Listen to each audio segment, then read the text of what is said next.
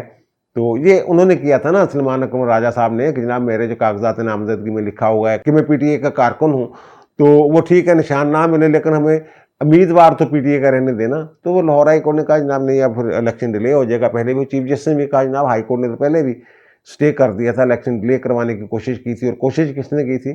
آپ لوگوں نے کی تھی. اور پھر جناب وہ جو جماعت والی بات ہے اس پہ بھی چیف جسٹس نے کہا کہ جناب یہ ہم نے تھوڑا کہا تھا. جب منیب اختر صاحب کہہ رہے تھے جناب دیکھیں اس پہ پابندی لگ گئی، بلہ چھن گیا، اور ان کے وکیل بھی اسی بات پہ شروع ہو گئے، تو ان کو جناب ہم نے کہا تھا ان کو کہ الیکشن نہ کروائیں. الیکشن کمیشن نے تو باقاعدہ ترلے مارے کہ جناب الیکشن کروا لو. عمران خان تو وزیر اعظم سی، انہوں نے بھی بطور وزیر اعظم جو ہے وہ الیکشن کمیشن کا استعمال کرنے کی کوشش کی. یہ ریمارکس ہیں، آبزرویشن ہے. تو یہ جناب انہوں نے کہا جناب کیا ہوا ہے؟ ہاں جی ہم گئے تھے، پھر سپریم کورٹ بھی آئے تھے اور سپریم کورٹ میں یہ ہو گیا تھا کہ جناب اعتراض لگ گیا تھا، دفتر میں نے اعتراض لگا دیا تھا، ہم نے اعتراض کر کے دور بھی وہ فائل بھی کر دیا تھا، اس طرح کی بات سے آپ. تو انہوں نے پھر عدالت نے یہ کہا جس سے منصور علی شاہ صاحب نے ان سے کہ اگر اعتراض لگ گیا تھا تو اعتراض کو آپ چیلنج کرتے. رجسٹرار کے اعتراض کی کیا حیثیت ہے؟ جج کے سامنے آپ رکھتے، اس کو چیلنج کیا جا سکتا ہے ایک درخواست کے ذریعے جناب اس معاملے کو جو ہے عدالت کے سامنے رکھا جائے. سنگل بینچ ہی اس کو سن لیتا ہے، ایک ہی جج چیمبر میں سماعت کر لیتا ہوتا ہے. تو وہ آپ چیلنج کرتے. آپ نے تو خود ہی چیپٹر کلوز کر دیا ہوا ہے. مخصوص نشستوں والا بھی کہ جناب ہماری نشستیں کہاں گئیں، اور یہ والا بھی کہ پی ٹی آئی کو الیکشن کمیشن جو ہے یہ سیاسی جماعت نہیں مان رہا. اب مسئلہ یہ ہے کہ عمران خان دوسروں پہ الزام لگاتے ہیں کہ جب یہ امپائر کو ساتھ ملا کے کھیلتے ہیں. تو پی ٹی آئی کی یہ عادت بن چکی ہوئی تھی کافی عرصے سے، ساکب نثار کے دور سے، کہ جب امپائر کو ساتھ ملا کے کھیلنا ہے عدالت کو. یہ آپ کو پتہ ہی ہے، یاد ہوگا آپ کو کہ جناب یہ جا کے ملتے تھے چیف جسٹس سے اگر اعتراض لگ جاتا تھا، تو اسی وقت جناب وہ اعتراض بھی دور ہو جاتا تھا اور پٹیشن جو ہے وہ کیس وہ تاریخ بھی لگ جاتی تھی فلاں تاریخ کو۔ یہ جو فوجی عدالتوں والا کیس ہے کہ 9 مئی کے ملزموں کا جو ٹرائل ہے فوجی عدالتوں میں 105 کے قریب جو ملزمان ہیں ان کا ٹرائل وہاں ہوا ہے اور 20 کے قریب لوگ جو ہیں وہ رہا بھی ہو چکے ہوئے ہیں۔ اور پھر یہ جب گئے تھے ایک تو جواد خواجہ سابق چیف جسٹس پاکستان ان کی درخواست تھی، دوسری اعتزاز احسن کی درخواست تھی جو لطیف کھوسہ کے ذریعے دائر ہو چکی ہوئی ہے، تو وہ دائر ہوئی تھی بلکہ اس کی سماعت ہوئی، پہلے انہوں نے حکم امتناعی جاری کر دیا، اس پہ روک دیا، وہ قانونی کالعدم کر دیا کہ سویلین کا جو کیس ہے وہ فوجی عدالتوں میں جو جس کے تحت چلایا جاتا ہے وہ قانونی ختم کر دیا تھا اس بینچ نے۔ پھر اس کے خلاف اب اپیل چل رہی ہے، اپیل میں انہوں نے جو فوجی عدالتیں ہیں ان کو ٹرائل کی اجازت دے دی ہوئی ہے کہ ٹرائل کریں آپ، مکمل کر لیں، لیکن اناؤنس نہیں کریں گے آپ فیصلہ۔ لطیف کھوسہ اور اعتزاز احسن صاحب جا کے ملے تھے بندیال صاحب سے، تو انہوں نے پھر جناب جو نا فوری طور پہ ان کا جناب ٹھیکے لگائیں۔ اب لطیف کھوسہ صاحب کہہ رہے ہیں کہ اس کیس کی نا جلد از جلد سماعت کی جائے، فوجی عدالتوں والا جو کیس ہے۔ اب میری اطلاع کے مطابق یہ جو 12-14 مقدمات ہیں نا لاہور میں، اور جو کابینہ ہے پنجاب کابینہ اس کی منظوری دے چکی ہے، ایسی دفعات شامل کر دی گئی ہیں اس میں عمران خان کے خلاف کہ فوج کے ساتھ لڑائی، ریاست کے ساتھ لڑائی، فوج کے اندر بغاوت ڈلوانے کی کوشش، اس طرح کی دفعات جو ہیں ان میں شامل کی جا چکی ہیں، اور ان دفعات کی جو سماعت ہے وہ فوجی عدالتوں میں ہو سکتی ہے۔ تو اگر یہ فیصلہ جو ہے یہ ان کے خلاف آ گیا، فوجی عدالتیں جو ہیں وہ 9 مئی والے ٹرائل بحال کر دیے سپریم کورٹ نے، تو پھر ہاں جلد فیصلہ آنے سے اگر فوجی عدالتوں کے حق میں فیصلہ آ جاتا ہے تو وہ لوگ جو اندر پڑے ہوئے ہیں ان کے فیصلے جو ہیں وہ اناؤنس ہو جائیں گے، اور پھر وہ اپیل جو ہے وہ ریٹ کی صورت میں ہائی کورٹس میں کر سکیں گے۔ تو یہ اب ان کے پاس وہ ماحول بھی نہیں ہے، وہ قانون بھی نہیں ہے پی ٹی اے والوں کے پاس کہ جناب وہ جائیں اور چیف جسٹس سے ملیں اور کہ جناب ساڑا کیس لا دیو، کد کو لا دیے اپنے کو لے لا لو، یہ والا ماحول نہیں ہے۔ یہ کہتے ہیں گجے ہوئے ایک گجے سی انہاں محبتاں دے انہاں لاڈاں دے، ہن وہ لاڈ مل نہیں رہے، ہن انہوں نے کیس لڑنے پی رہے ہیں، اور تیاری جہی کر کے جاندے نے، جو نکات لے کے جا رہے ہیں، اور کس حد تک انہوں کو ٹھوس جڑے نے دلائل نے وہ تسی دیکھ ہی رہے ہو۔ ہن کل نو جدوں انہوں کے خلاف اگر فیصلہ آ جائے، اگر دا لفظ میں بولیا، انہوں نے پھر رولا پانا۔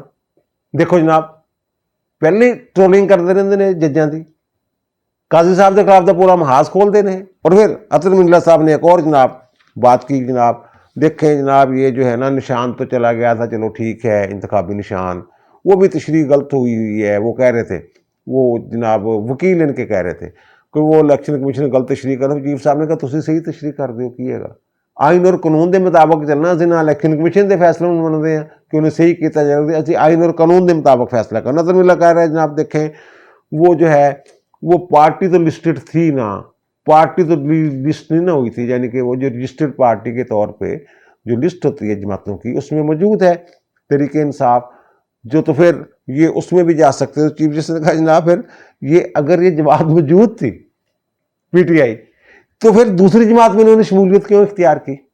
انہوں نے تو خودکشی کی ہے، جس پہ سید منصور علی شاہ صاحب کہہ رہے ہیں کہ جناب یہ ہمارے پاس کیوں نہیں آئے کہ ہماری سیٹیں کہاں گئیں، ہمیں کیوں جو اپنی ہی جماعت میں شامل نہیں ہونے دیا جا رہا؟